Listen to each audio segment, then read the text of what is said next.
This is the module 6 of our course, which is titled as Public Health. And today we will discuss the Unit 17, which is titled as Meaning and Emergence of the Concept of Public Health. Dear learners, as the notion of welfare nations emerged, it was encouraged that the basic health services should be provided through dispensaries and health centers by the government.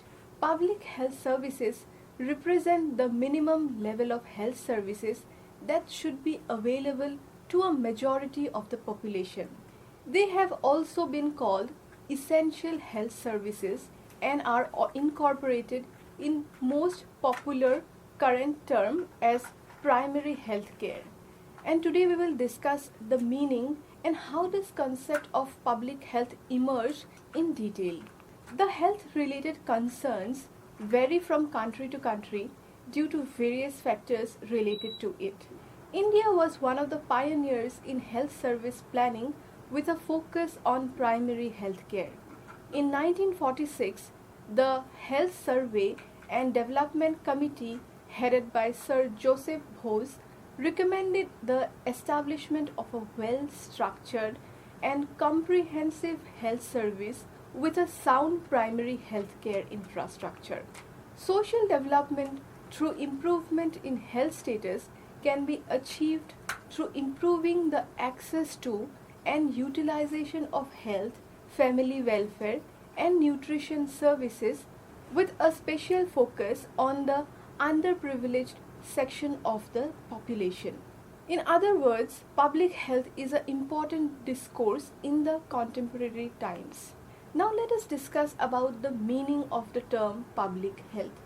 Public health is a discourse that tries to prevent disease, prolong life, and promote physical health through organized efforts to understand various diseases, understand the environment, control the spread of infections, inculcate principles of personal hygiene, organize medical and nursing service, and most importantly, developing a social machinery which will ensure to every individual in society a standard of living adequate for the maintenance of health.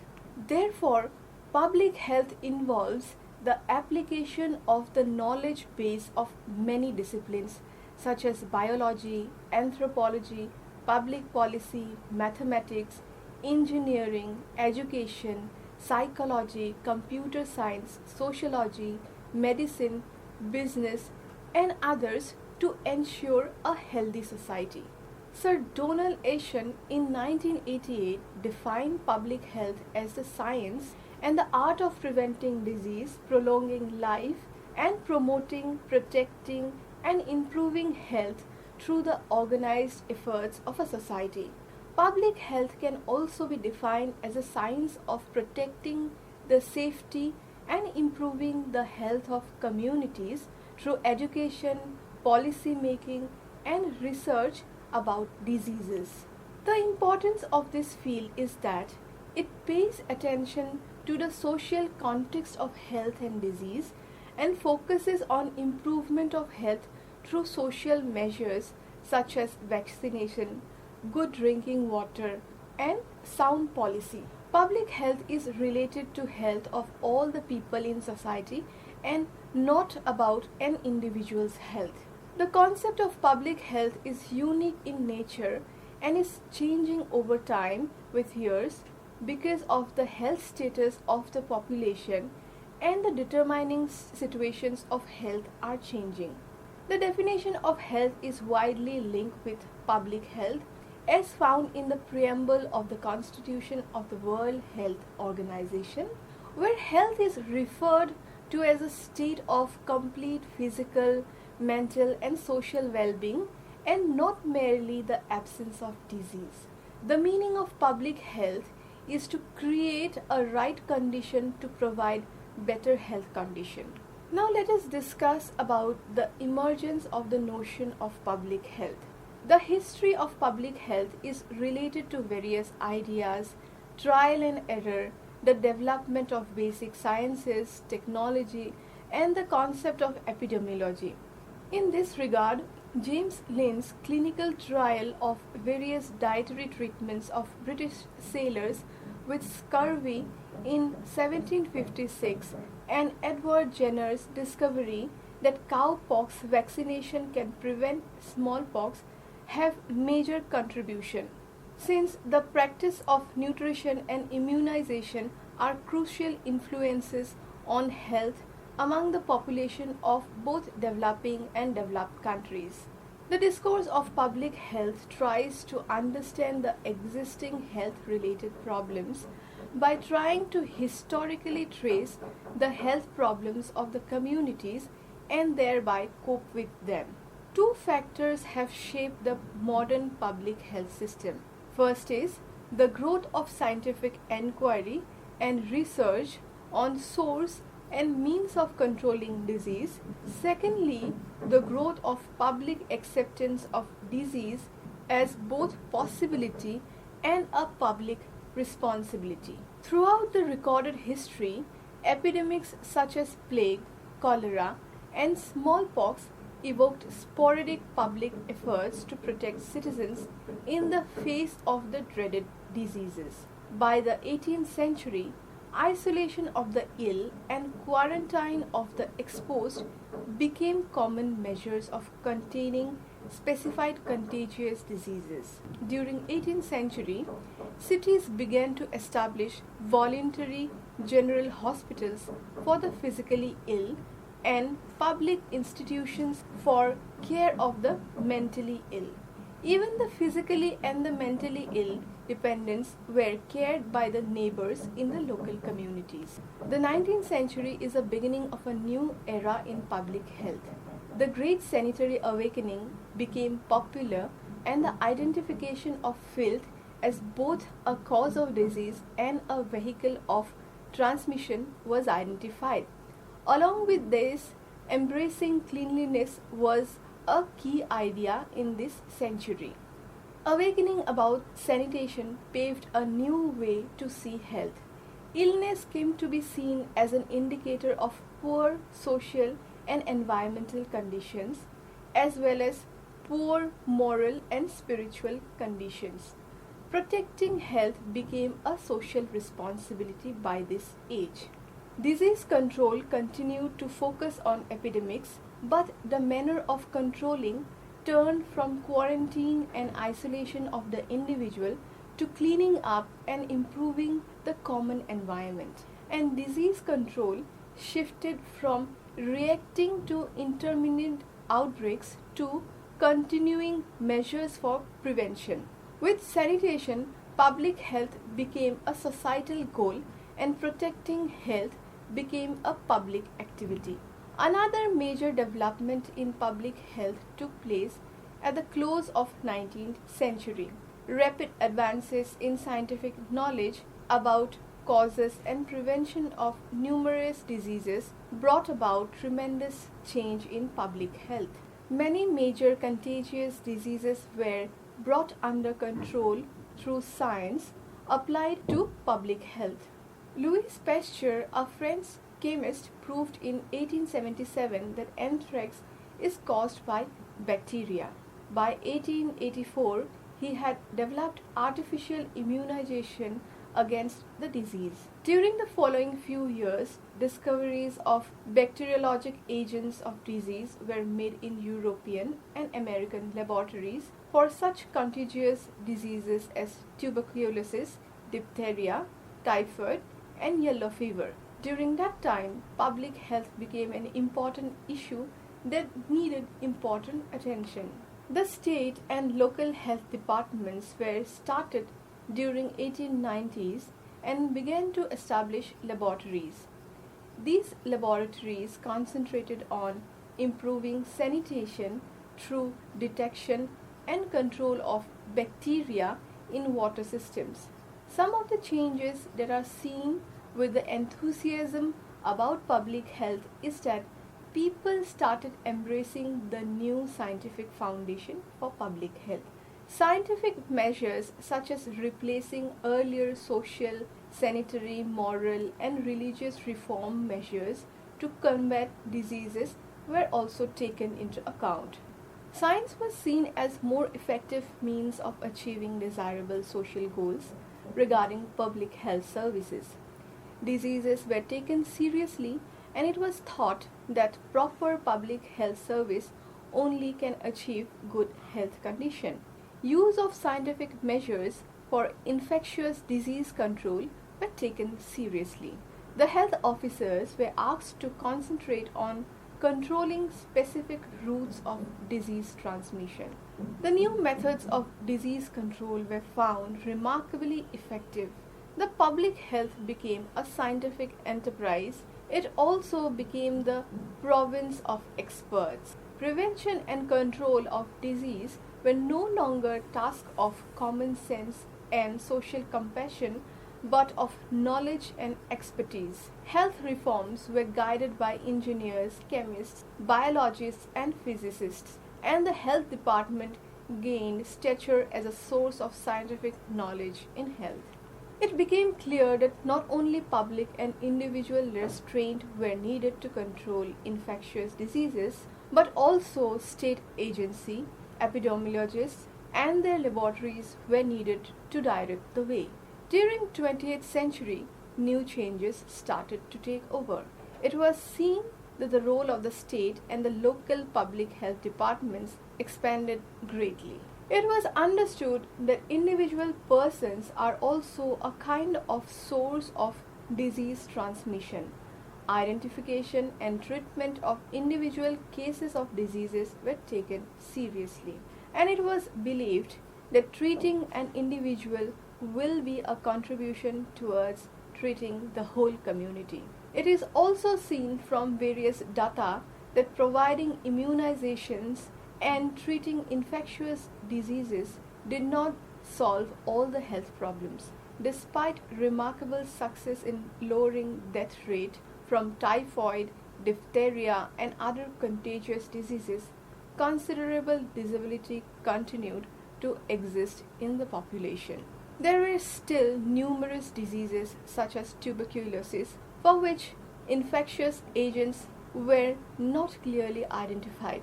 The public agencies started to move into clinical care and education, and from that, the orientation of public health shifted from disease prevention to promotion of overall health. Epidemiology provided a scientific justification for health programs that had originated with social reforms. Public health once again became a task of promoting a healthy society.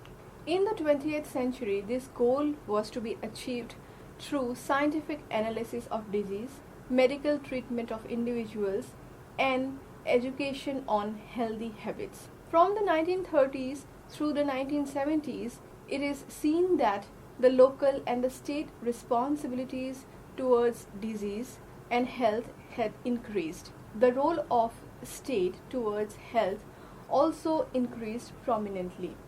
The strong governments had strong moral values towards public health service. This shows that the emergence of public health has came a long way.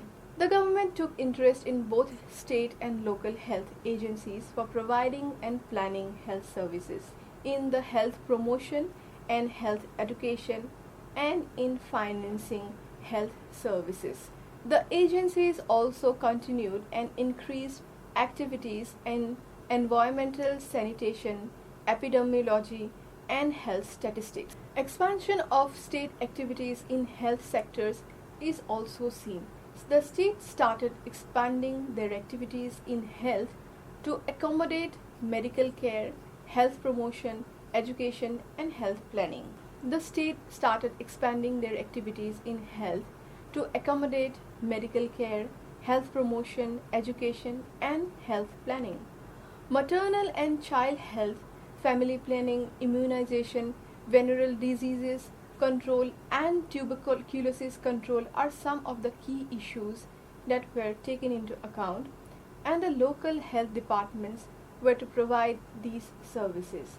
Many people were assigned for better performance of health care service. In the current era, the efforts are seen towards cost containment. Although health needs and the health services have not diminished, political and social values of the time encouraged fiscal constraint. Current values also emphasize state responsibility for most health and welfare programs. Changes also have been made in Medicare payment policies to restrain the increase in cost, especially for the hospital care. In the recent times, many new health problems have started to surface with time. AIDS, a previously unknown contagious disease, is reaching epidemic proportions. Greater numbers of hazardous byproducts of industries are being produced and disposed of in the environment. New health problems continue to be identified, conflicting with the concerns about the growth of government and government spending in health. Although science provided a foundation for public health, social values have shaped the system. The task of public health agencies have been not only to define objectives for healthcare system based on facts about illness and health, but also to find means to implement health goals within a social structure. The development of a scientific base for public health allowed some consistency in the public health system. Healthcare included sanitation, laboratory investigation, collecting vital statistics, regulation of the environment, epidemiology, administering vaccines, maternal and child health, mental health, and care of the poor. However, how local systems conduct these programs differ greatly from area to area. Changing the values over time and place have also allowed greater achievement in the implementation of the public health policy. In this context, we can refer to the Swachh Bharat Abhiyan. This cleanliness campaign was launched in the year 2014 by the Prime Minister of India. This drive intended to change the mindset of the people towards the need for sanitation and cleanliness. We already know that not maintaining hygiene is one of the primary reasons for the occurrence and spread of disease. But despite that, certain social practices like defecating or urinating in the public, littering everywhere, littering the water bodies has been a commonplace practice in India. Therefore, to introduce change in such behavior, as well as the mindset of the people, the leadership of the nation undertook various activities under the flagship of the Swachh Bharat Abhiyan to make people think and act towards maintaining hygiene and sanitation. Now let us discuss about some of the public health policies in India. Considering the significance of health of the citizens, in 1983, the first national health policy was announced. It aimed to provide health care that is affordable as per the needs of the people. Emphasis was laid on preventive, promotive, and rehabilitative primary health care, decentralization and community participation, and increased role of private investors. Due to attention on selective health care, increased privatization, and dealing with the social realities, the policies could not make much success. The seventh five-year plan to emphasis on diseases like AIDS, cancer, and coronary heart disease with the development of super specialized centers. This led to a boom in corporate hospitals and diagnostic centers. The eighth five-year plan laid focus on the health for the underprivileged but with selective healthcare approach. However, the ninth plan refers back to the Bhore Committee and other significant recommendations and came up with innovative strategies such as evolving state-specific strategies, integration of medical education and health, provision of public health centers in the slums, horizontal and vertical integration of programs, and improvement of disease surveillance. Further, in the 11th five-year plan, the central theme with respect to health sector was inclusive growth. It envisaged the provision of healthcare facilities in the rural areas through National Rural Health Mission. The 12th five-year plan was prepared after the consultation with the public. It called for universal health coverage through essential health package and to assess the social determinants of health. Major thrusts were on reducing out-of-pocket expenditure, ensuring accessibility of vaccines, medicines and technology, increasing staff in Ayush, yoga, naturopathy, disaster management in the areas that require special attention, nutrition promotion, improvement in sanitation, and providing safe drinking water facilities. The National Health Policy of 2017 came after a gap of 14 years, and by then the context of health has changed a lot, with a number of non-communicable and infectious disease, rise of the private sector, increased expenditure on the private health, increased expenditure on health, and the rising economic growth, enabling enhanced fiscal capacity, have shaped the policy. The policy aimed at providing health care in an assured manner to all. There is a shift from sick care to wellness and well-being of individuals. The Make in India model governs the manufacturing of drugs and devices. Ayush is given special emphasis, especially yoga. Other than the national health policies, many other policies were announced from time to time that are closely linked with improving the health status of the people in India. There are National Population Policy, National Nutrition Policy, National Water Policy, and National Environment Policy, to name a few. And all these policies intend to strengthen the health status of all the people in India. So, dear learners, in today's unit we have discussed the meaning of public health and how this concept has emerged. Thank you.